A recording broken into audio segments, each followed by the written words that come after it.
Vamos a estar entonces hablando en este módulo sobre la economía creativa o la economía naranja y vamos a ver algunos mitos y realidades que hay en torno a la economía creativa.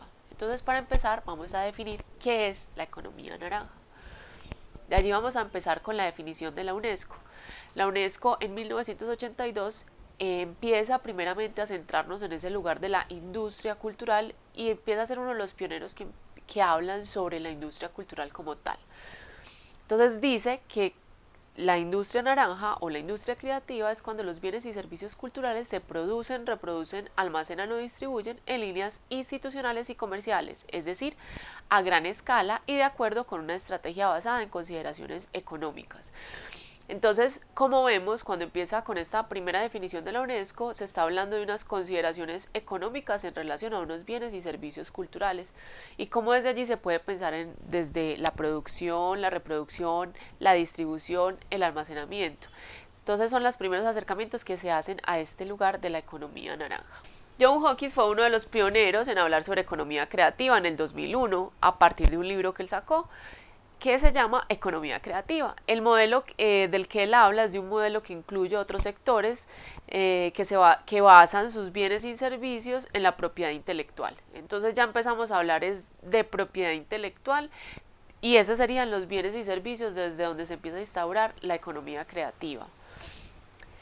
En el 2004, desde México nos habla Ernesto Pinedas con un libro que habla sobre la cultura y el valor que ella tiene. Ese libro se llama ¿Cuánto vale la cultura?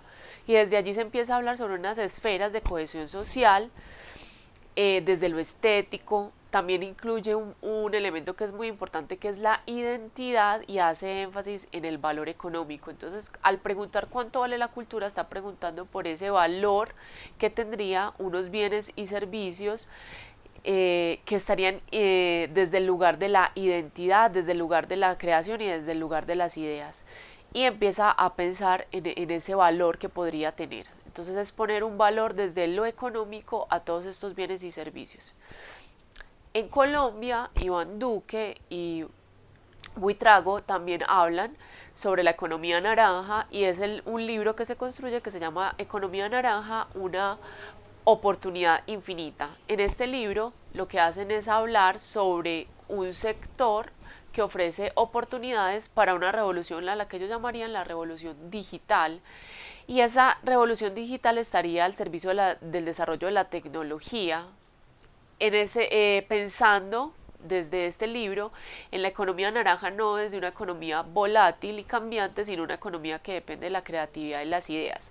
Entonces, en este orden de ideas, lo que nos están proponiendo son unas visiones desde la economía naranja, desde 4 lugares distintos y cómo esta idea ha ido evolucionando, pero siempre en función de configurar un valor económico o un sistema económico a partir de la cultura.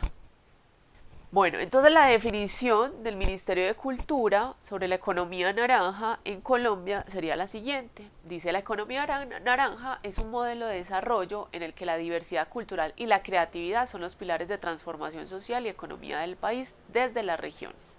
Este modelo cuenta con herramientas de desarrollo cultural, social y económico. Se fundamenta en la creación, producción y distribución de bienes y servicios culturales y creativos que se pueden proteger desde los derechos de propiedad intelectual. Entonces, como vemos aquí, el Ministerio de Cultura ya ingresa unos factores nuevos y retoma algunas de las teorizaciones que se habían hecho anteriormente. Entre los nuevos factores que aparece es el lugar de la propiedad intelectual y los derechos de autor, que va a ser muy importante en todo el tema de la economía creativa. Asimismo, empiezan a hablar también cómo la economía creativa es un lugar de la transformación social y económica del país y que ese sería un modelo que podría ayudar a las regiones desde el desarrollo cultural y económico, fundamentados por supuesto en la creación, y esa creación está ligada a una producción y distribución de bienes y servicios culturales. Tenemos entonces este árbol, es un árbol tomada de la guía económica del British Council. Desde esta árbol que fue creado en el 2010, se está planteando entonces una economía creativa desde diferentes dimensiones que tiene que ver con las finanzas, la educación, las artes, también se piensa desde el lugar de la infraestructura, los derechos de propiedad intelectual, las políticas también que tienen que estar en torno a todo el tema de la economía creativa y cómo también tiene que haber una alianza entre el sector público y privado, y esas serían las raíces de ese árbol que se empieza a construir. Miremos cómo esta fue desde el 2010 y muchos de estos conceptos y conceptualizaciones que hizo el British Council se han seguido implementando. Entonces, ligado a esas raíces, lo que empiezan a construir es todo el engramaje de ese árbol, esas ramas que contendría, y esas ramas están ligadas desde esas nuevas maneras de consolidar las identidades culturales. Entonces, entender también la economía creativa como un lugar no solamente desde lo económico, sino también de esa consolidación de las identidades culturales a partir de un modelo económico que ayude a fortalecerlas. También de unas nuevas maneras de ofrecer servicios desde el arte y la cultura principalmente, y no solamente arte y cultura, porque ya iremos viendo un poco más cómo la economía creativa tiene un campo amplio en el que se centra. Pero entonces también empezamos a mirar esas nuevas maneras en las que se pueden empezar a ofrecer esos servicios como parte de esas raíces, y esas maneras obedecen también a entender un mercado cultural y a entender entonces desde dónde se puede entender la economía cultural. El crecimiento veloz de empleos, entonces ahí también estaría contemplándose cómo desde la economía creativa también se puede asignar y ofrecer empleos a diferentes personas, y esto ayudaría también a la economía del país, y nuevas maneras de generar entonces una riqueza que sería vista no solamente desde el modelo tradicional en el que lo que se explota es la tierra para generar riquezas, sino que también se está hablando de otros lugares en el que las ideas también podrían generar riqueza, y eso daría lugar a unos nuevos modelos de negocio y a unas nuevas maneras de hacer y abrir el mercado desde el hacer cultural. El Ministerio de Cultura plantea un objetivo con la economía naranja, y es el de propiciar las condiciones para generar un empleo digno para el sector cultural, apoyar la materialización de nuevas ideas creativas y productos innovadores, fortalecer los saberes ancestrales, las prácticas de patrimonio cultural y la transmisión de conocimientos tradicionales.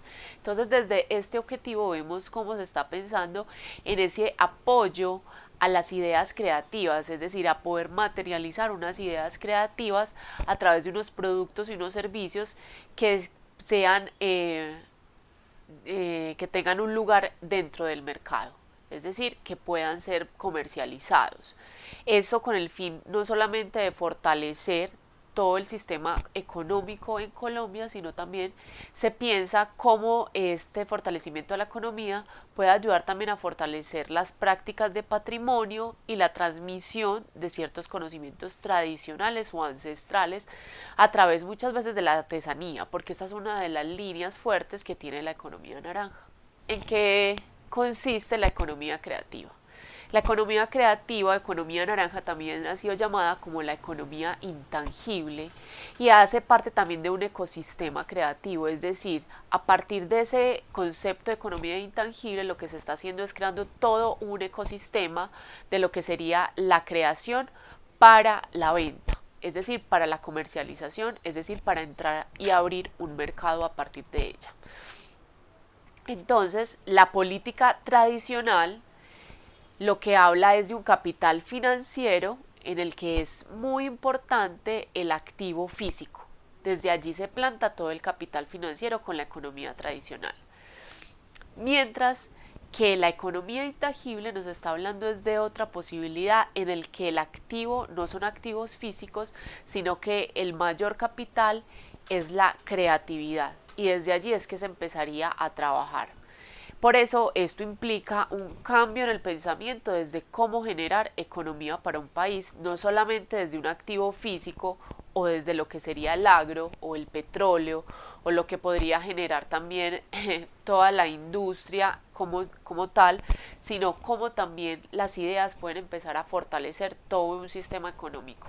Entonces desde allí es que se piensa en esa posibilidad y por eso muchas veces también hay ciertas disputas en relación a la economía intangible porque los sistemas económicos se han instaurado en unas formas tradicionales de hacer economía y esto en muchas ocasiones termina siendo un poco incomprensible para varios sectores económicos y sobre todo para economistas.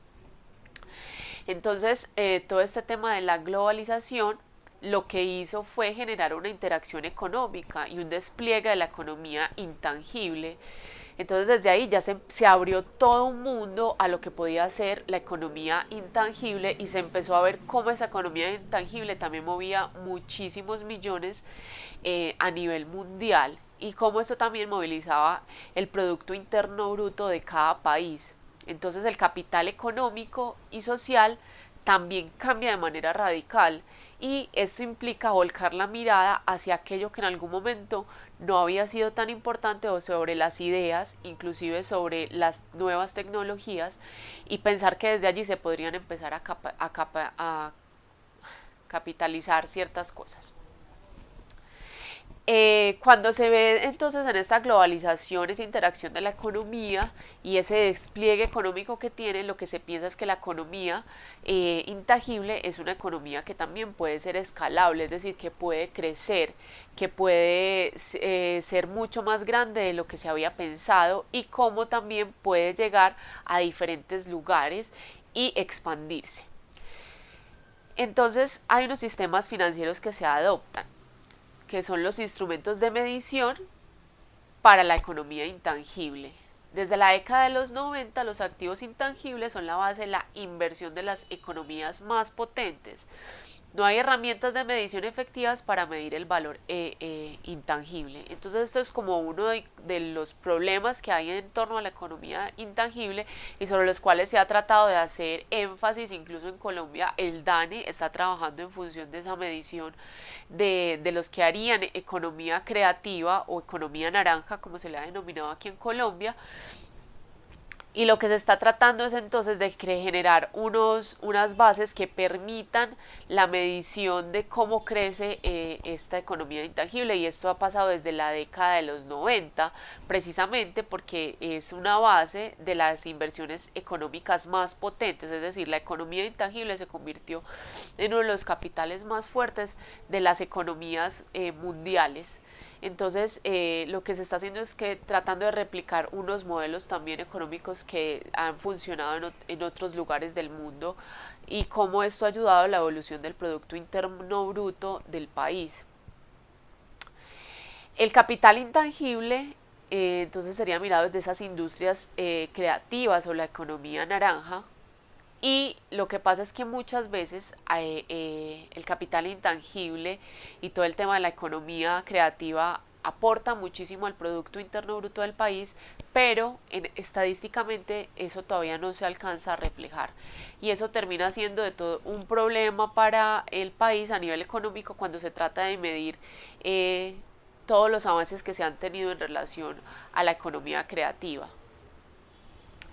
También es importante dentro de esta economía intangible o esta economía creativa generar una visión latinoamericana de lo que sería la economía naranja, precisamente porque como es un modelo que se empieza a replicar, porque a nivel mundial funciona de unas formas, entonces también es importante que se empiece a pensar eso cómo puede operar en Latinoamérica y ha sido parte de las discusiones que se han generado en torno a lo que sería la economía naranja en Colombia. En ese orden de ideas, la economía naranja o la economía creativa se ve desde una naturaleza dual, por un lado como un recurso social y por otro lado como un recurso económico.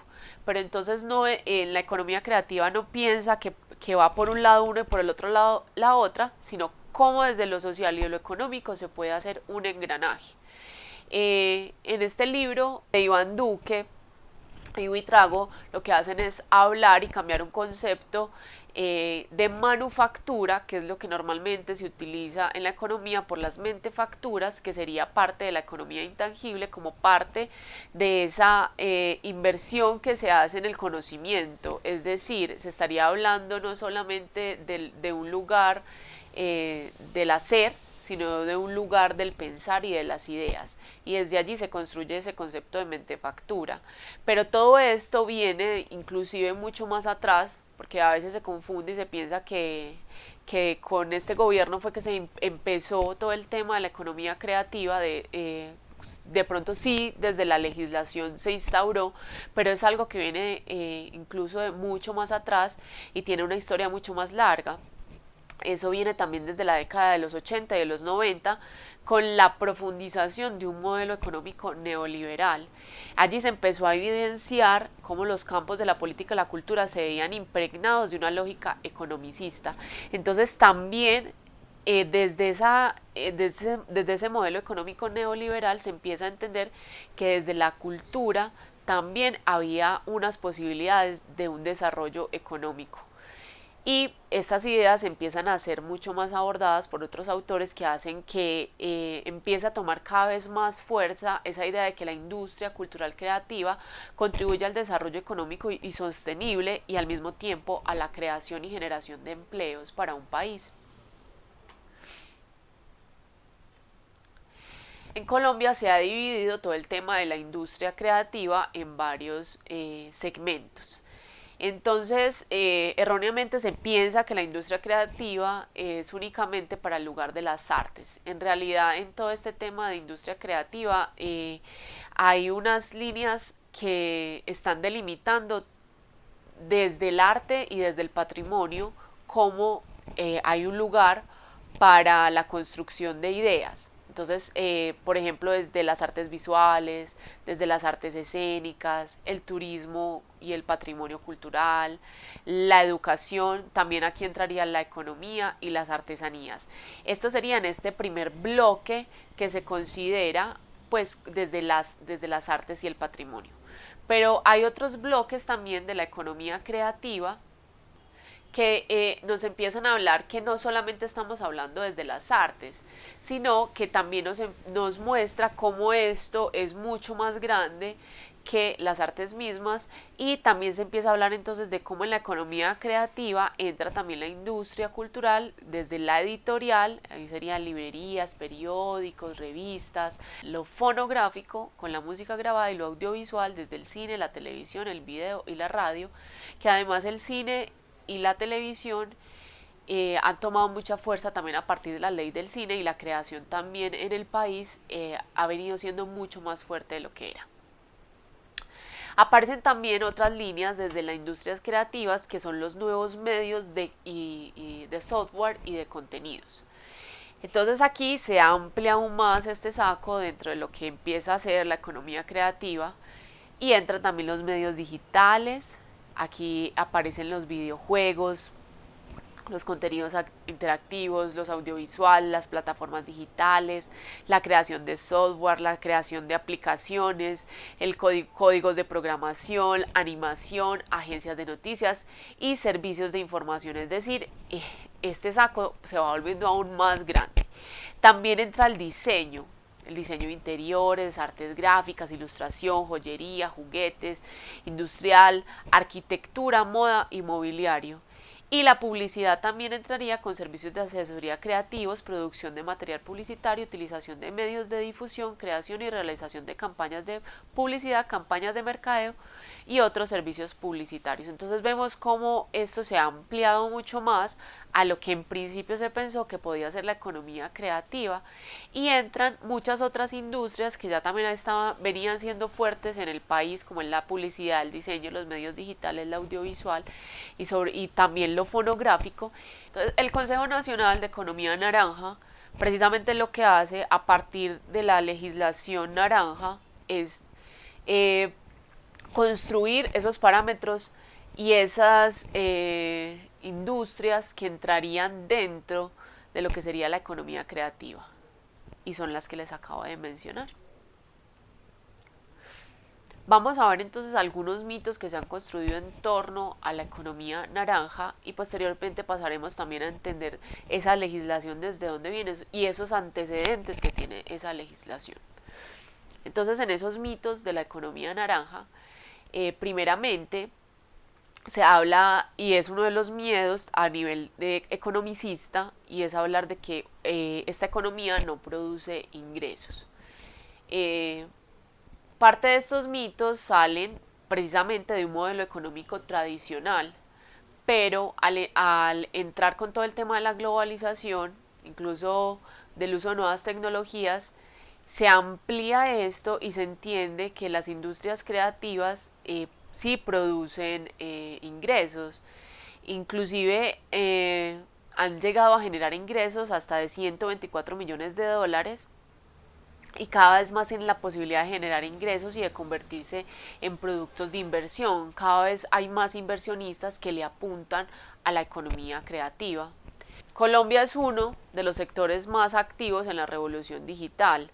A partir de la legislación naranja se ha pensado precisamente en que la producción de bienes y servicios tenga una amplia demanda y que puedan también tener una trazabilidad desde la materia prima que es la cultura y la creatividad. En este lugar también de entender ese no produce unos ingresos, se ha visto como algunos países también han empezado a apoyar la economía naranja, la economía creativa, como también es el caso de México, que ahora también está implementando algunas legislaciones para que sea mucho más grande y potente. El agotamiento también del modelo tradicional de negocio hace que la economía se piense y se diversifique. Esa diversificación viene también por los avances que se vienen generando, por las modificaciones, por todo el crecimiento que se ha generado desde la industria creativa, y eso hace que haya un alto desarrollo de lo que sería la economía naranja y que se amplíe ese modelo tradicional y se piense también en cómo la economía creativa puede otorgar riqueza al Producto Interno Bruto de un país. Entonces eso hace que la industria creativa ahora tenga muchas más personas que crean en ella, que le apunten a ella y que dejen de pensar que no es un lugar donde no hay una producción de ingresos. Eso mismo hace que lleguemos a este otro punto que se tiene, que es que en la economía creativa no se invierte. Lo que todo este boom de ideas y de negocios que se han generado a partir de las ideas hace que muchas más personas empiecen a invertir en lo que sería esta economía creativa, al considerar la creatividad como ese motor de esa innovación. Eso hace también que se diversifique la herramienta dentro de un marco de una economía competitiva a nivel mundial. La economía creativa ha demostrado también que puede llegar a ser competitiva, tanto así que en este momento compite con mercados como el automovilístico y el de la minería. Eso quiere decir que pues que está generando empleos, que tiene un alto valor económico y social y que está permitiendo generar riqueza para los países. Eso quiere decir que la inversión en este momento es mucho más alta y que hay unos ojos puestos en este lugar de las ideas y de la economía naranja que en otros momentos históricos no había sido contemplada. También con la era digital, la industria creativa se convirtió en una opción atractiva de inversión que además se piensa que es rentable, pues al ser un proceso creativo la posibilidad de acceder a ella es casi ilimitada. Entonces esto hace que muchas personas a través de este lugar de lo digital puedan acceder a servicios y puedan acceder a productos desde lo que sería la economía creativa y la economía naranja. Otro de los mitos que se han generado en torno a la economía creativa es que no es un modelo económico viable para los países latinoamericanos. Hacer pionero en otros países en donde se ha generado unos modelos económicos a partir de la economía creativa, se piensa que la réplica de esos modelos no podría serle rentable para Latinoamérica. Lo que hay que hacer precisamente es no trasladar esos conceptos tal cual nos llegan, sino también pensar eso cómo se aplica a estos territorios, cómo desde lo que hacemos constantemente se pueden generar unas economías que sean viables para el desarrollo latinoamericano sin que esto implique atropellar nuestra cultura. A lo largo de la historia los países han confiado en los tres factores de producción clásicos para generar riqueza y aumentar su nivel de desarrollo. Entonces vemos cómo durante el feudalismo el primer recurso era la tendencia a la explotación de la tierra. En el capitalismo el principal recurso fue el capital, su acumulación y hacer las máquinas lo más eficientes posibles para la producción. Aunque aún estamos dentro de un sistema capitalista, no podemos decir que este sistema no exista, inclusive el feudalismo también es vigente en muchos lugares y de muchas formas. Esta conversión como incluso de pasar de un sistema a otro y de esas fusiones que se van generando, también hace pensar en la economía naranja dentro de ese sistema capitalista. Según el Banco Iberoamericano del Desarrollo, en el 2003 define la economía naranja como parte de este sistema capitalista, como un nuevo motor de desarrollo basado en el talento de la gente y en la riqueza del patrimonio cultural de la humanidad, la cual brinda una oportunidad infinita para crear empleos dignos y el desarrollo sostenible necesario en Latinoamérica, teniendo como principal recurso la creatividad, un intangible asociado directamente con el reconocimiento y el acervo cultural que poseen los individuos. La economía naranja crea bienes y servicios que además de generar impacto social, generan riqueza económica. Entonces el BID aquí está hablando también de ese impacto social que podría tener o que debería llegar a tener la industria naranja o la industria creativa, y al mismo tiempo cómo eso puede generar también unos impactos económicos, y pensando eso también como en un motor de desarrollo para Latinoamérica, un desarrollo sostenible. Es importante también entender que no se trata únicamente de trasladar unos lenguajes y que nuestra tarea también es empezar a pensar esto realmente cómo puede ser una fusión entre lo social y lo económico. En la Conferencia de las Naciones Unidas sobre el Comercio y el Desarrollo en el 2010 se dice, en general los sectores de la economía creativa pueden contribuir con crecimiento y prosperidad, especialmente en los países de desarrollo que buscan diversificar sus economías y ser resistentes a las crisis futuras. Vamos a ver entonces cómo hay algunos casos a destacar también de la industria naranja en Latinoamérica, cómo esto se ha ido volviendo un fuerte y muchas empresas en este momento logran competir con mercados a nivel mundial y logran ser también rentables, entendiendo también estas ideas también desde una generación de empleos, donde ellos también empiezan a resaltar el patrimonio, la identidad cultural, empiezan también a mejorar los modos y estilos de vida de ciertas comunidades y personas a partir de estos emprendimientos, que ahora hacen parte también de un tema más que de emprendimiento, pasaron de ser emprendimientos a ser parte de todo un nivel de industrialización de la cultura. Bueno, en estas líneas de proyectos desde la economía creativa que se han vuelto ahora fuertes en Latinoamérica, está el proyecto Pietà de Perú. Esto es una marca de ropa urbana. Ellos piensan esa confección desde lo ecológico, que sean autosostenibles, que sean amigables con el medio ambiente, y aparte de eso, todo el tema de la confección la hacen con hombres y con mujeres de las cárceles de Lima. En esto cada preso recibe una reducción de su condena y un porcentaje por las ventas también que se generan, propiciando así como un tema de reinserción social a través de la marca. Bueno, yo empecé en Francia estudiando Derecho, o sea, algo que no tiene nada que ver con la moda, ¿no? Pero de ahí yo estudié Marketing, estudié Comunicación, estudié Diseño. Y bueno, lo que me gustaba no era tanto así como la moda, sino la relación al arte, o sea, crear un concepto así global, ¿no? Que no sea así solo de ropa, sino también de fotografía, de videos. Y bueno, es lo que al final surgió haciendo Pieta, es que creamos así un concepto global de marca, y eso es lo que me parece interesante de hacer, y es lo que me parece lo fuerte de Pieta y lo interesante.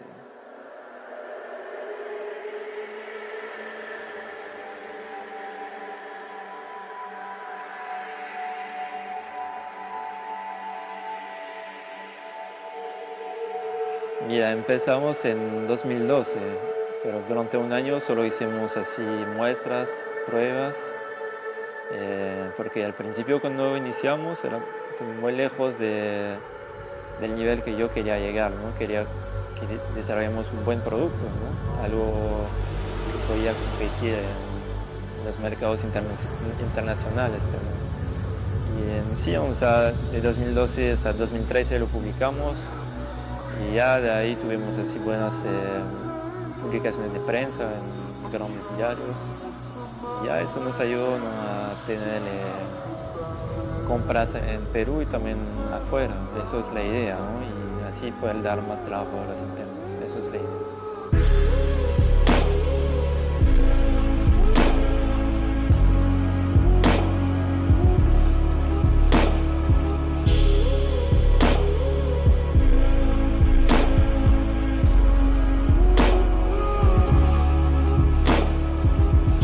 Bueno, la verdad es que este proyecto surgió así por casualidad. Yo tenía una amiga francesa que daba clases de francés en cárceles y un día me invitó a una obra de teatro que hizo con sus alumnos internos, presos. Y bueno, fui y fue una buena experiencia y encontré un montón de chicos, de internos que estaban súper animados. Me comentaban que tenían máquinas de coser, máquinas de tejer, que realmente tenían así como conocimientos, capacidades, pero que no aprovechaban de eso para trabajar. Y bueno, de ahí me surgió la idea de por qué no hacer una marca de ropa totalmente hecho en cárceles, ¿no? Con los chicos, hecho de A a Z en las cárceles, incluso las fotos, los modelos ya son presos, muy bellos y auténticos. Eso es lo que buscaba, hacer una marca auténtica y real, algo verdadero. No sé, la verdad no sé si es subjetivo o no, pero a mí me parece mucho más lindo, una persona real, auténtica, sin maquillaje, que, no sé, que un modelo que no representa la gente ahí común, ¿no?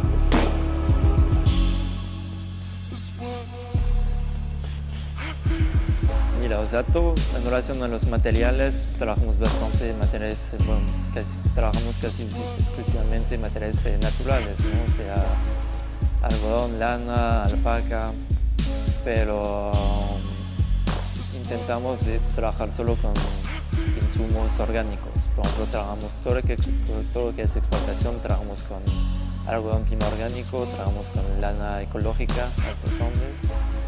Y bueno, sí, la idea era hacer una marca de buena calidad, ¿no? No hacer algo fashion, ¿no? Por eso la idea es hacer prendas de buena calidad que te pueden seguir así un largo tiempo. Por ejemplo, en el caso de un polo, una polera, y el corte, la costura, están hechos ahí al penal, de ahí el estampado igual están hechos al penal, en otro pabellón del penal, de Lurigancho. Ahí lo estampan y ya de ahí se saca la prenda y ya la prenda ya está ahí lista para Europa, más que todo en Francia, en Alemania, en Inglaterra también. Y la otra parte es el mercado americano de Estados Unidos. Y bueno, ahorita nos estamos desarrollando en Japón, en una tienda que se llama Isetan, que es un enorme así concept store.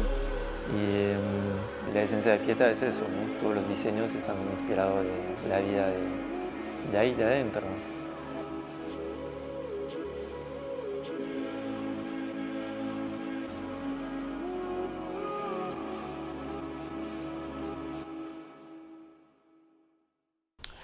También en Colombia hay una que se llama Torre. Esta es una plataforma para encontrar empleo remoto. Esta plataforma se ha vuelto muy fuerte. Actualmente cuenta con una base de datos de 135.000 actores para doblaje y narración.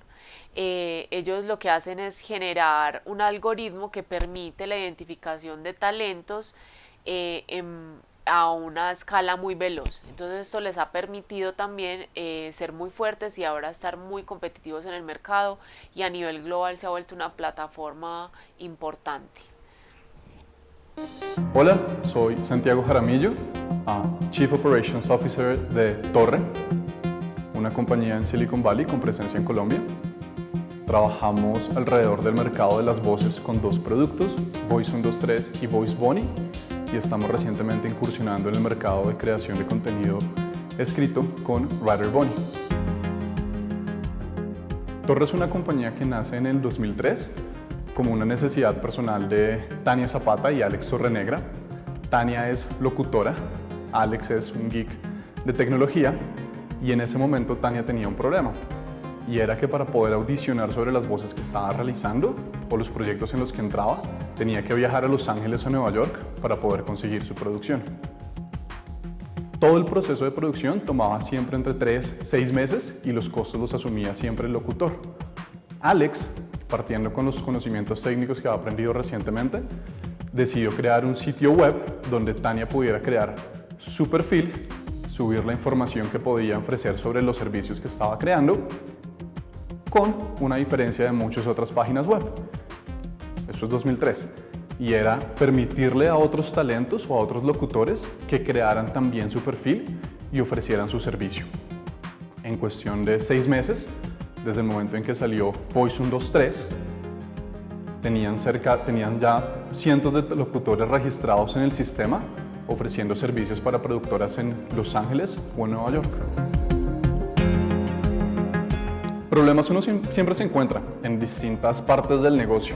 Cuando se trata del mercado y tú irrumpes en un mercado que viene funcionando de una manera específica, con procesos específicos, con jugadores específicos, y le permites a más personas entrar a competir y a trabajar, siempre vas a tener muchas personas que van a estar en contra de lo que estás haciendo. Nos pasó con Voice 123 y los locutores que venían trabajando de una manera en los años 90. Cuando lanzamos Voice Bunny y planteamos una nueva manera de trabajar, incluso sobre el mercado de locución, muchos de los talentos que trabajaban con nosotros en Voice 123 empezaron a competir o a criticar lo que estábamos haciendo con Voice Bunny. Y el mercado, siempre que tú traigas algo que va a cambiar la manera en lo que estás haciendo, va a tener un momento en el que va a tratar de bloquear y decir, no, de pronto por acá no. Y creo que el juego de innovar es tratar de siempre continuar y saber que estás trayendo valor agregado al mercado que permite que eso se pueda mover adelante.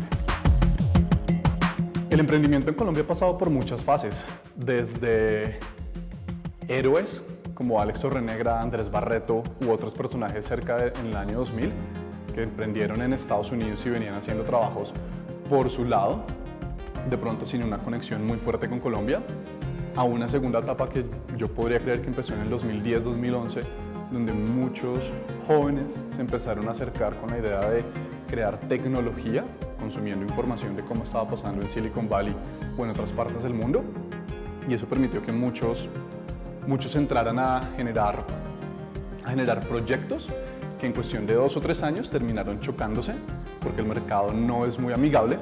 Y una tercera versión, creería yo, que es desde 2013 para acá, donde aquellos pocos sobrevivientes de estas últimas generaciones de emprendimientos han empezado a apoyar a nuevos emprendedores, ha empezado a entrar un poco de inversión ángel para apoyar el emprendimiento tecnológico, y no solamente ha crecido en Colombia, sino que muchos emprendedores colombianos han tenido la posibilidad de viajar a Estados Unidos o a otras partes a crear sus emprendimientos desde otras locaciones y luego regresar a Colombia a crecerlo. Otra de las industrias creativas que se ha vuelto muy fuerte en el sector es Popular de Lujo, que viene de aquí de Colombia. Esta es una plataforma digital, ellos promueven la investigación y la divulgación gráfica desde la cultura popular latinoamericana.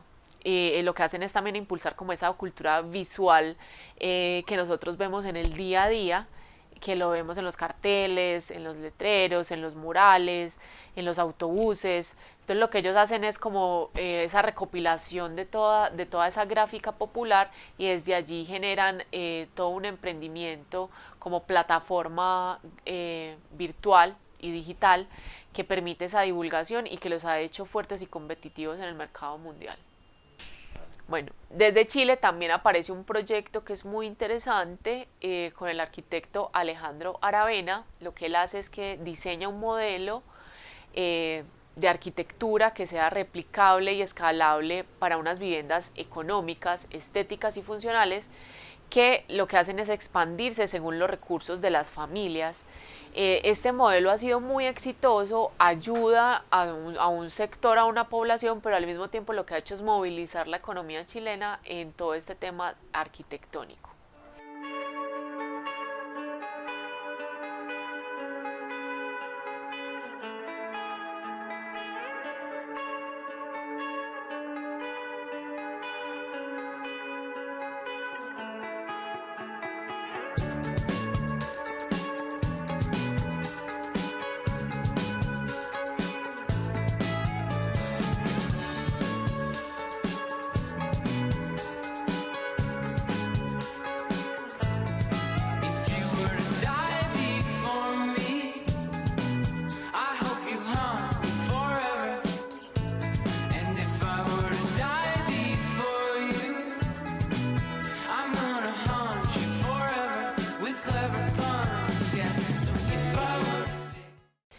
Desde Chile, que esta es una creación entre Chile y Alemania, aparece Baby Bee, que es un dispositivo de incubadoras neonatales que conecta la voz, la respiración y los latidos de las madres con sus bebés prematuros a través del contacto simulado con sus cuerpos. Entonces, todo este lugar de esa creación de plataformas, incluso de dispositivos que permiten solucionar de pronto algunos problemas que se vienen generando, lo que hace es generar unos emprendimientos o unas ideas que conectan la necesidad con la solución. Eso es a partir de las ideas y por eso también entra dentro de todo este marco de la economía creativa.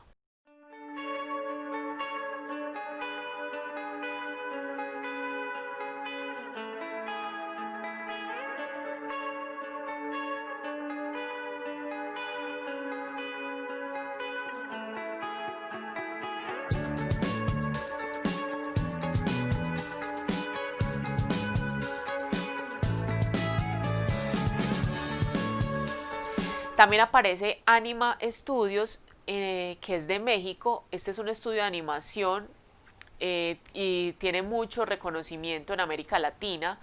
Por eso es un referente a nivel global desde lo que sería la animación. Ellos son el primer estudio latinoamericano que produjo una serie original para Netflix.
Y Positive, que es de Argentina. Ellos son una compañía multimedia que produce y distribuye contenidos de alto impacto social con una base de cuatro pilares, que es el poder de las redes sociales, el crowdsurfing, la filantropía y la responsabilidad social empresarial.